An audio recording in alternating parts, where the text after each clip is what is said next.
ಅವ್ರಿಗೆ ಕಣ್ಣೇ ಇಲ್ಲ. ರೈತರು ಊಟ ಮಾಡಿಸಿದ್ರು ಎಲ್ರಿಗೂ. ನೀವು ಯಾಕೆ ನಮ್ಮ ಹತ್ರ ಧರಣಿ ಹತ್ರ ಬಂದು ಕೂತ್ಕೋಬಾರ್ದು? ನಿಮ್ಗೆ ತಾಕತ್ತಿಲ್ವಾ? ನಾನು ಅಂಗಿ ಹರಿದ್ರು ಬಿಡೋದಿಲ್ಲ. ಉತ್ತರ ಕರ್ನಾಟಕದವ್ರನ್ನ ಎದ್ದು ನಿಂತರೆ ಲುಂಗಿ ಹರಿಯೋವರೆಗೂ ನಾವು ಬಿಡೋದಿಲ್ಲ. ಬೆಂಗಳೂರು ದಕ್ಷಿಣ ಜಿಲ್ಲೆ ರಾಮನಗರ ತಾಲೂಕಿನ ಇನ್ನು ಬಿಡದಿಯ ಟೌನ್ಶಿಪ್ ನಿರ್ಮಾಣ ಮಾಡಲಿಕ್ಕೆ ಈಗಾಗಲೇ ಸ್ಥಳೀಯ ರೈತರು ಆಕ್ರೋಶವನ್ನು ವ್ಯಕ್ತಪಡಿಸಿರುವಂಥದ್ದು. ಈಗಾಗಲೇ ರೈತರ ಅಹೋರಾತ್ರಿ ಧರಣಿ ಅನಿರ್ದಿಷ್ಟಾವಧಿ ಮುಷ್ಕರ ಸುಮಾರು 470ನೇ ದಿನಕ್ಕೆ ಕಾಲಿಟ್ಟಿದೆ ಅಂತಲೇ ಹೇಳ್ಬೋದು. ನಮ್ಮೊಂದಿಗೆ ಸ್ಥಳೀಯ ರೈತರಿದ್ದಾರೆ, ಅವ್ರನ್ನ ನಾವು ಮಾತನಾಡಿಸ್ತಾ ಹೋಗೋಣ. ಬಿಡದಿಯ ಟೌನ್ಶಿಪ್ ನಿರ್ಮಾಣ ಮಾಡೋಕ್ಕೆ ರೈತರು ಜಮೀನನ್ನು ಬಿಟ್ಕೊಡ್ತಾರಾ ಬಿಟ್ಕೊಡಲ್ವಾ? ಅವ್ರು ಏನು ಹೇಳ್ತಾರೆ ಕೇಳೋಣ. ಸರ್, ಏನು ಹೇಳಲಿಕ್ಕೆ ಬಯಸ್ತೀರಿ? ಒಂದು ಕಡೆ ಸರ್ಕಾರ ಭೂ ಸ್ವಾಧೀನ ಮಾಡ್ತಾ ಇದೆ ಟೌನ್ಶಿಪ್ ನಿರ್ಮಾಣ ಮಾಡಲಿಕ್ಕೆ, ಇನ್ನೊಂದೆಡೆ ನೀವು ಧರಣಿ ಮಾಡ್ತಾ ಇದ್ದೀರಿ, ಸತ್ಯಾಗ್ರಹ ಮಾಡ್ತಾ ಇದ್ದೀರಿ, ಹೋರಾಟ ಮಾಡ್ತಾ ಇದ್ದೀರಿ. ಎಲ್ಲಿವರೆಗೆ ಈ ಹೋರಾಟ ಅನ್ನುವಂಥದ್ದು? ನೋಡಿ ಸರ್, ಏನಿದು 9600 ಎಕರೆಲಿ ಈ ಬೈರ್ಮಂಗಲ ಮತ್ತು ಕಂಚಿಕಾನಹಳ್ಳಿ ಗ್ರಾಮ ಪಂಚಾಯತಿ ವ್ಯಾಪ್ತಿಗೆ ಸೇರಿದಂಥ ಜಮೀನು ಇವಾಗ ಆಲ್ರೆಡಿ ಯಾರೋ ಒಬ್ಬ ಅಬ್ಕಾರಿ ಮೇಸರ್ಸ್ ಅಬ್ಕಾರಿ ಕಾಂಟ್ರಾಕ್ಟ್ರ್ ಒಬ್ಬರು ಇದ್ದರು. ಅವ್ರಿಗೂ ತುಂಬ ವರ್ಲ್ಡ್ ಬ್ಯಾಂಕ್ಗೆ ಸಾಲ ಮಾಡಿಬಿಟ್ಟು 1000 ಚಿಲ್ಲರೆ ಎಕರೆ ಅವರು ಆಲ್ರೆಡಿ ಅಕ್ವಿಜೇಷನ್ ಕೊಟ್ಬಿಟ್ಟಿದ್ದಾರೆ. ಇನ್ನು ರಿಮೈನಿಂಗು ಏನು 8700 ಎಕರೆ ಇದೆ, ಆ ಜಮೀನು ಇವತ್ತು ಅಕ್ವಿಜೇಷನ್ ಕೊಟ್ಟಿದ್ದಾರೆ. ಅವ್ರೇನು ಹೇಳ್ತಾರೆ ಅಂತ ಹೇಳಿದ್ರೆ, ಜನಪ್ರತಿನಿಧಿಗಳು ಅವ್ರಿಗೆ ಕಣ್ಣೇ ಇಲ್ಲ, ಕಣ್ಣು ಇಲ್ಲ, ಕಿವಿನೂ ಇಲ್ಲ, ಕುರುಡ್ರು ಮತ್ತು ಕಿವುಡ್ರು. ಅವ್ರೇನು ಹೇಳ್ತಾರೆ ಅಂತಂದರೆ ಎಲ್ಲ ಬರಡು ಭೂಮಿ, ಅದಕ್ಕೋಸ್ಕರ ನಾವು ತಗೊಳ್ತಾ ಇದ್ದೀವಿ. ಹಾಗೆ ಏನೋ ದಿಕ್ಕು, ರೈತನ ದಿಕ್ಕು ಮತ್ತು ಈ ಡೆಮೋಕ್ರಸಿ ಇದನ್ನ ದಿಕ್ಕು ತಪ್ಪಿಸೋದಕ್ಕೆ ಈ ರೀತಿ ಮಾಡ್ತಾ ಇದ್ದಾರೆ. ನಿಮ್ಮನ್ನು ಮತ್ತೆ ಮಾತಾಡಿಸುವಂಥ ಪ್ರಯತ್ನ ಮಾಡ್ತೀರಿ. ಮೇಡಮ್, ನೀವು ಕೂಡ ಮಹಿಳಾ ರೈತರಿದ್ದೀರಿ, ಹೋರಾಟದಲ್ಲಿ ಭಾಗಿಯಾಗಿದ್ದೀರಿ.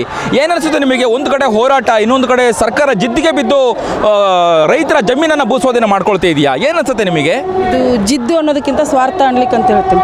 ಯಾಕಂದರೆ ಇವರು ಪ್ರಭಾವಿ ವ್ಯಕ್ತಿಗಳು, ಇವರೆಲ್ಲರೂ ಕೂಡ ತಮ್ಮ ಸ್ವಾರ್ಥಕ್ಕೋಸ್ಕರ ಜನಜೀವನ ಸಾಮಾನ್ಯ ಜನರನ್ನು ಬಲಿ ತಗೋತಾ ಇದ್ದಾರೆ. ಇವತ್ತು ಸಾಮಾನ್ಯವಾಗಿ ರೈತರು ಅನ್ನುವಂಥ ಪರಿಸ್ಥಿತಿ ಏನಂತಂದರೆ, ಸರಿಯಾದಂಥ ಬೆಳೆ ಸಿಗ್ಲಾರ್ದು, ಮಳೆ ಇಲ್ಲದ ಕಾರಣಕ್ಕೆ ಎಷ್ಟೋ ಕುಗ್ಗಿ ಹೋಗ್ತಾ ಇದ್ದೇವೆ. ಇವತ್ತು ನಮ್ಮ ಭೂಮಿ ಕಿತ್ಕೊಂತ ಇನ್ನೂ ಕುಗ್ಗುತ್ತೆ. ಇವತ್ತು ಕೊರೋನಾ ಟೈಮಲ್ಲಿ ರೈತರು ಊಟ ಮಾಡಿಸಿದ್ರು ಎಲ್ರಿಗೂ. ಇದು ಯಾವುದು ಟೌನ್ ಸಿಟಿ ಆಗಲಿ ಯಾವುದರಿಂದ ಊಟ ಮಾಡಲಿಲ್ಲ. ರೈತರು ಬೆಳೆದಂಥ ಊಟ ಮಾಡಿದ್ದು ಇವತ್ತು ನಾವು ಮಣ್ಣಲ್ಲಿ ಬೆಳೆದಂಥ ಅಕ್ಕಿ ತಿಂದ್ಬಿಟ್ಟು ಬದುಕಿದ್ದೇವೆ. ಇವತ್ತು ಇವ್ರ ಫ್ಯಾಕ್ಟ್ರಿ ಅದು ಇದು ಇನ್ನೊಂದಿಂದ ಊಟ ಮಾಡಲಿಲ್ಲ. ಬೇಕು, ಇವತ್ತು ನಮ್ಮ ಜೀವನಕ್ಕೆ ಎಲ್ಲನೂ ಬೇಕು, ಎಲ್ಲ ಬೇಕು ಅಂತಂದ್ಬಿಟ್ಟು ಚೆನ್ನಾಗಿರೋದನ್ನು, ಹಸಿರಾಗಿರ್ತಕ್ಕಂಥ ಇದು ಏನು ಭೂಮಿ ಇದೆಯಲ್ಲ, ಇದನ್ನು ಹಾಳು ಮಾಡೋದು ತಪ್ಪು. ಇದನ್ನು ಮಾಡೋದು ಬಿಟ್ಟು ಇದನ್ನು ಏನಕ್ಕೆ ಮಾಡ್ತಾ ಇದ್ದಾರೆ? ಎರಡನೇ ಬೆಂಗಳೂರು ಮಾಡಬೇಕನ್ನೋ ಒಂದು ಉದ್ದೇಶಕ್ಕಾಗಿ. ಅಲ್ಲಿ ಎಲ್ರಿಗೂ ಸಾಕಾಗ್ತಾ ಇಲ್ಲ, ಅಲ್ಲಿ ಜನಸಾಮಾನ್ಯರು ಜಾಸ್ತಿ ಆಗ್ತಾ ಇದ್ದಾರೆ, ಎಲ್ಲ ಪರಿಸ್ಥಿತಿ ಹದಗೆಡ್ತಾ ಇದೆ. ಅಲ್ಲಿ ಸಾಕಾಗಲ್ಲ ಅನ್ನೋದಕ್ಕೆ ಗೋಡೆ ತೆಗೆದ್ಬಿಟ್ಟು ಒತ್ತುತ್ತಾ ಇದ್ದಾರೆ. ಏನಕ್ಕೆ ಒತ್ತಿದ್ರೆ ಈ ಜಾಗ ಇರೋಕ್ಕೆ ಮನೆ ಆಗ್ತಾ ಇಲ್ಲ, ಇನ್ನೊಂದು ಸ್ವಲ್ಪ ಜಾಗ ಐತೆ ಒತ್ತಬೇಕು. ಅಲ್ಲಿ ಒತ್ತೋದಕ್ಕಿಂತ ಪೂರ್ವದಾಗಿ ಬೇರೆ ಎಲ್ಲಿ ಜಾಗ ಐತಿ, ಇನ್ನು ಎಲ್ಲಿ ಅಭಿವೃದ್ಧಿ ಮಾಡಬೇಕು?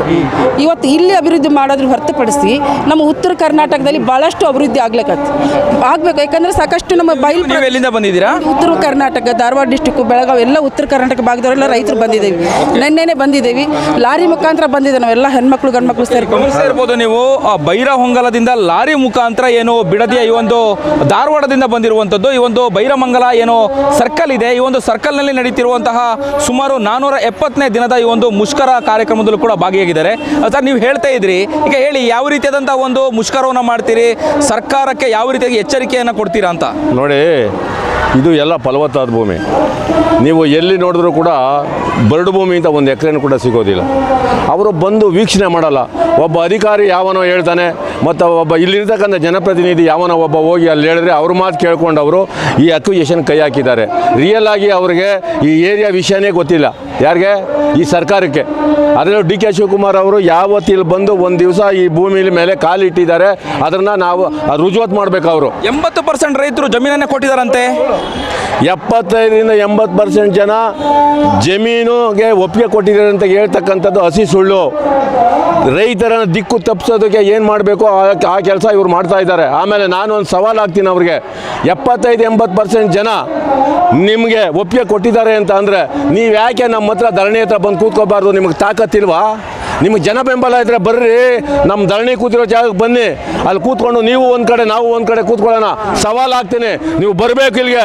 ಸುಮ್ಮನೆ ಅಲ್ಲಿ ಇಲ್ಲಿ ಕೂತ್ಕೊಂಡು ಮಾತಾಡೋದಲ್ಲ. ನಿಮ್ಮ ಅಧಿಕಾರ ಏನಿದ್ರು ಚಲಾಯಿಸಬೇಕಾದ್ರೆ ಜನ ಬೆಂಬಲ ಇರಬೇಕು. ಜನ ಬೆಂಬಲ ಇಲ್ಲದೆ ನೀವು ಅಧಿಕಾರ ಚಲಾಯಿಸಕ್ಕೆ ಹೋದರೆ ಬಹಳ ತೊಂದರೆಗೀಡಾಗ್ತೀರಾ ಅಂತ ಈ ಸಮಯದಲ್ಲಿ ಹೇಳಬೇಕಾಗ್ತದೆ ಸರ್. ಉತ್ತರ ಕರ್ನಾಟಕದ ಅಭಿವೃದ್ಧಿ ಆಗಿಲ್ಲ, ಇಲ್ಲಿ ಟೌನ್ಶಿಪ್ ನಿರ್ಮಾಣ ಮಾಡ್ತೀನಿ ಅಂತ ಧ್ವನಿ ಎತ್ತಿದ್ರಿ. ಎಸ್, ಹೇಳಿ, ಏನು ಹೇಳ್ತೀರಿ? ಈಗ ಉತ್ತರ ಕರ್ನಾಟಕದಲ್ಲಿ ಅಭಿವೃದ್ಧಿ ಆಗದೇ ಇರೋ ಕಾರಣಕ್ಕೆ ನಮ್ಮ ಜನ ಎಲ್ಲ ಗುಳೆ ಬರ್ತಾ ಇದ್ದಾರೆ. ಈ ಕಡೆ ಅಂದರೆ ದುಡಿಲಿಕ್ಕೆ ಬರ್ತಾರೆ. ಸಾಕಷ್ಟು ನಿರುದ್ಯೋಗ ನಿರುದ್ಯೋಗಿ ವಿದ್ಯಾರ್ಥಿಗಳೇ ನಮ್ಮ ಕಡೆ ಇದ್ದಾರೆ.